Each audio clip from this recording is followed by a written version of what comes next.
Cool and funny sister. Hands-on mom.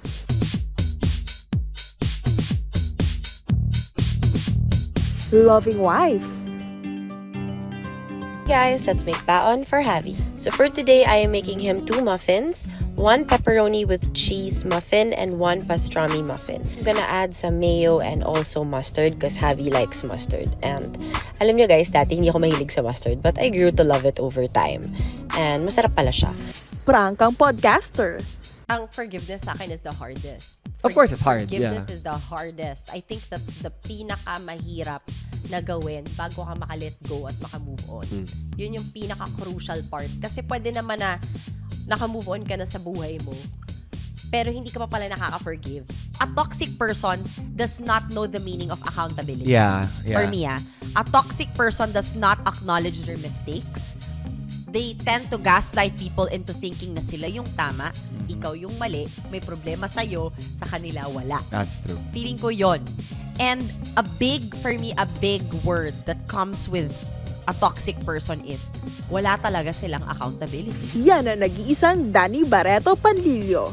This morning nga, live siya makikipagkulitan at makikipagkwentuhan sa ating girl Kada sa Kada Umaga. Mga Kada, let's welcome Dani Barretto-Panlilio.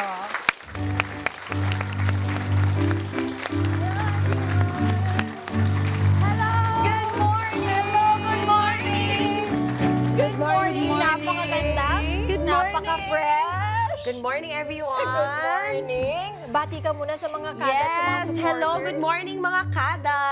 Thanks so much for having me, guys. Thank you so much for your Yes! time. No, it's a pleasure. It's my pleasure. Very busy ba ngayon? Well, pag-ring in ng bagong taon, parang ang dami na talagang nangyari. Ginagawa. Oo, daming ginagawa. Ano ba pinagkakaabalahan ng isang Dani Barretto? Well, etong year na to, nag-start ako mag-podcast. So, lumabas na yung podcast ko recently, noong November, if I'm not mistaken. And it has been so great. Grabe yung pag-welcome ng tao sa pod world. It's a different platform. So, sobrang grabe yung pag-welcome, pati online. Nagulat ako. It was really received well. And so yun yung pinagkakaabalahan ko ngayon, bringing in more pod topics, relevant topics, and bringing in guests this time around. Kasi we started na kami lang ng husband ko or ako lang. So this time around, it's bringing in other people naman for different perspectives. Para ibang experiences. Ibang experience naman. So, eto ba, bago lumabas ng November, medyo matagal-tagal na pagpaplano ba ito? Matagal siya. Actually, it took about almost 2 years. It was put on hold because I was so afraid. Takot ako na pumasok sa panibagong platform kasi iba naman ang podcast. Iba siya compare sa mga ibang content creation, Because right? it's easier for us if it's a natural, parang it's natural for us to nowadays na mag-create ng content sa Instagram, Yeah. sa TikTok. But podcast kasi it's a different platform. It's more raw. Basically, Yeah, parang they're totoo gonna yun. get to know a side of you that people don't really see sa Instagram or sa TikTok. Kasi yun yung mga tinatry nating we only want them to see the things we want them to see. Correct. Diba? Totoo yun, oo. So this time around sa podcast naman, it's the different side of it. Ito naman yung mga natatakot. That's why it's called the Bear It All podcast. It's a side that yung mga taong natatakot to speak up because parang wag natin masyadong pag-usapan yung topic na to kasi baka ito yung mangyari sa'yo or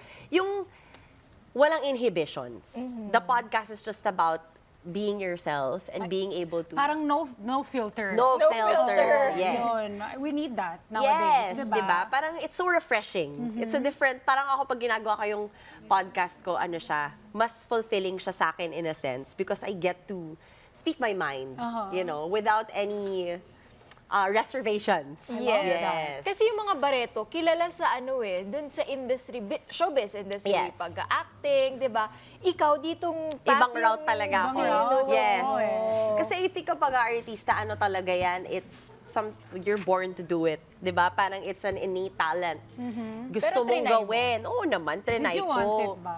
When I was young, For a of while? course, because I was exposed both sides both Yes. sides of my family and then my sister. So, parang of course, it crossed my mind. Yes. Naman, that's what you see. Yes. Diba? But Oo, then, yun like, nakasanayan mo. early on ko din na-realize I wanted to take a different Yeah. route. Path. Yes, Yun a na, different ito na yung path. podcast. Yes. Let's bear it all. So, Okay. anong topic ba ang Okay. pinaka-favorite mo doon? Actually, nakakatawa. Before I did this, we had like a team meeting and ang pinakamalakas naming episode was the situationships episode. Yun lang ang tawag ngayon. Situationship kasi nga ngayon eh. Yun Oh, ang tell us pinakamataas namin na episode. And we've already had 16 episodes. But yun, napakalayo ng gap from the second. Sabi ko, halatang ang daming taong pinagdadaanan ko ngayon. Diba? Ang dami. Wow! Nagulat ako. Parang mas maintindihan kasi may mga ibang kada pa tayo hindi naintindihan yung Yes. situationship. Ano ba itong Ang situationship? situationship is hindi kayo mag-boyfriend or mag-girlfriend. Nasa in-between kayo. MU? Parang ganon. Malabong Parang usapan. paminsan kayo, tapos paminsan, there's no labels. Basically, situationship is a no-label thing. Wala kayong relationship, kaya siya situationship. Paano mo to naisip? Nangyari ba ito sa'yo ever?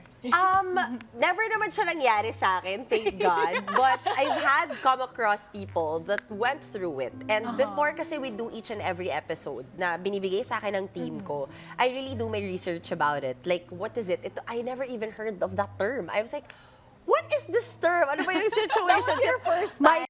That was my first time to ever talk about this topic. topic And when na I situation. heard the meaning of the topic, okay, now I know what it is. Because of course, we have friends Yes. that have gone through it. exactly. So I'm like, oh, that's what they call it nowadays. Okay.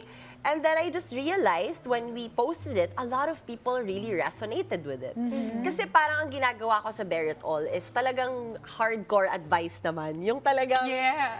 direkta, straight to the So, point. ano ba ang straight to the point na advice ni Dani? Basically, yung sinasabi ko sa situationship episode ko doon was, hindi mo deserve maging, pag situationship kasi, pagka hindi kanya trip i-message today, hindi kanya i-message today. May Bad message trip? ka lang niya pag feel kanya i-message or hindi niya makasama yung gusto niyang makasama. So, ikaw yung oo. kanyang iti-text. Basically, ano ka dyan?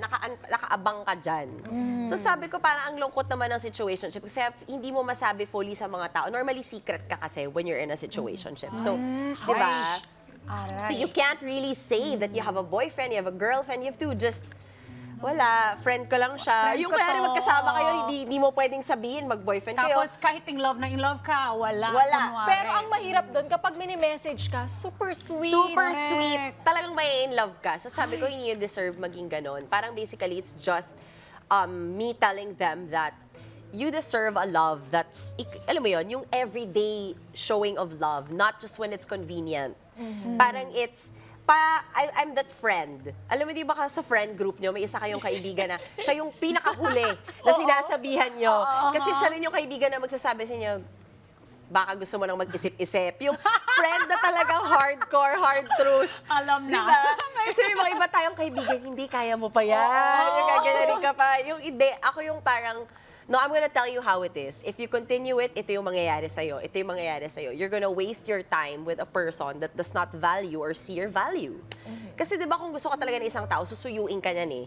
Parang paparamdam sa'yo na ikaw lang. Ang situationship, kahit ilan pwede kasi yun eh. Pwedeng hindi lang ikaw ang ka-situationship niya. Ouch! Madami kayo, ganon. Malay mo ba? Pero kumusta yung pagbigay mo ng advice sa mga tao? Thank you naman sila dun sa'yo. Yeah, parang naging naging platform siya. They now call me their online ate because I'm very vocal that I'm like that I love that. to my siblings. Yeah. So, it's become like parang natural na sa akin magbigay ng advice about these things. Parang gusto na rin kita maging ate. I was gonna say that, pero Diba? baka Pero, ano hindi, lang, ako pero yung di ba ate ba? minsan, the more na nasasaktan tayo, mas doon tayo napapunch ng reality na Yes. parang you need to wake up, girl. Yes, diba? basically that's what I'm trying to say, na parang I'm the wake-up call. Pag ready na kayo magkaroon ng wake-up call or gusto niyo nang magising sa katotohanan, panoorin niyo yung podcast ko.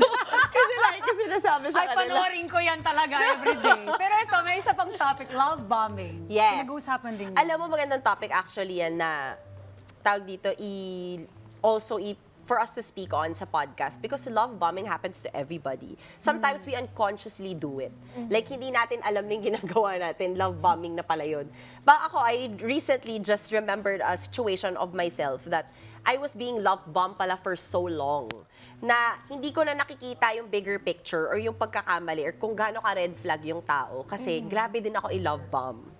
But kinailangan Ano ba ko din yun? magising. Yung parang they're really going to make you feel that you're the only You're girl the in the one world, you're and the everything. one. Shower you with so much, with love, with gifts, and everything. Until you realize, hanggang doon lang pala yon. Parang may kasalanan pala. Kaya kanila love bomb. Or they're trying to mask. Kunyari pag nagrereklamo ka, di ba? You don't give me enough time, hindi ka nag-effort, ganyan-ganyan. Instead of them fixing the problem, they just love bomb you. So you forget about the problem. Yeah. And then it's just gonna keep happening and happening. It's a cycle. Parang I'm listening to advices right now. Super. Pero it's a cycle. Magandang topic yun. I like Maganda that yan. one. So, Hindi, yan na promise. yung susunod mo bang Oo, topic? antayin Yan. nyo. I love that. I-mention ko kayong Hintayin dalawa. ko talaga, Dani, namin yan, promise. Oo, inspired by you two. Sige. Pero eto, Next ep. dito sa podcast na pag-usapan na natin about your life there, ito Yes. naman, about your life being a mom and a Yes. wife. Kumusta naman? It's been great. My daughter is almost 5 years old this year. Also, 5 years married na rin kami ng husband ko sa April. So, medyo halos kasabay talaga. Very, 5 years into this, it still feels like it just happened yesterday. Like, Pero it still diba- feels new. Pag di ba pa nga, mga 5 years old na yung baby mo, parang yun na yung kulit. Ay, makulit yun na yung- talaga. Toddler face na So, talaga paano siya. mo yun hinaharap, Dani? Tapos meron ka pang podcast on the side. I always tell people, I think that's why when you get married, that's a unit. Basically, when one is lacking, one is parang Providing, stepping yeah. in and Yeah, stepping in, providing. yeah. So I think that's why it works between my husband and I. It's like when the times I can't be there, he's the one that's present. And the times that he can't, I'm the one that's present. It's never both of us absent. Hindi pwede. Parang talagang we make it a point that syempre, our careers are also very important kasi that's what provides naman for our daughter. So, they're just compromise. I think a lot of compromise. And when I can take her, I'll take her with me. When I have work trips, I take her with me. But there's never a time that, for me, hindi pwedeng ma-neglect yung pagkananay ko. Priority pa What rin. kind of mom are you? Are you like stricto? Strict. You know, that's a funny thing. I thought I was gonna be a cool mom. I'm not a cool mom. Like, I am a pretty strict mom. Like, actually, sa bahay namin, sa akin, takot yung anak ko. Like, I'm the disciplinarian in the house. Which I thought I was gonna be a cool mom. But then again, I wasn't a cool ate too. Growing up, I was always the strict ate who would like, intimidate all the manliligaws. I was that ate. So I kind of knew if I became a mom, I would be like that too. But kay Millie, it's more of like, I'm very hands-on kasi with her on a daily. Like, hindi pwedeng, wala kaming mom and daughter time. But talagang yung pag-disciplinary, nagulat ako, may ganun pala akong nature. Sakit sa takot. Hindi ko naman sinasadya. But, ewan ko, may ganun pala akong side. So, kanino siya tumatakbo? Kay daddy or kay lola? Actually, my daughter is a mama's girl, hardcore mama's girl. But when I'm not around, grabe naman din siya sa dad niya. Sabi nga ng husband ko, umalis-alis ka nga more kasi nga ako yung love niya pagka wala ka. Naging daddy's girl Oo, pag wala ka. nagiging daddy's girl. Kasi pagka nandyan ako, wala, di talaga siya pinapansin ng daughter ko. It's like he doesn't exist. But when I'm not around, it's like, daddy forever. Ganon. Hi, mga ka-Net 25! This is Emma Tiglao. For more Kada Umaga updates, just click the subscribe button and follow us on Net25 social media pages at Net25 TV and at Net25 Entertainment Facebook page.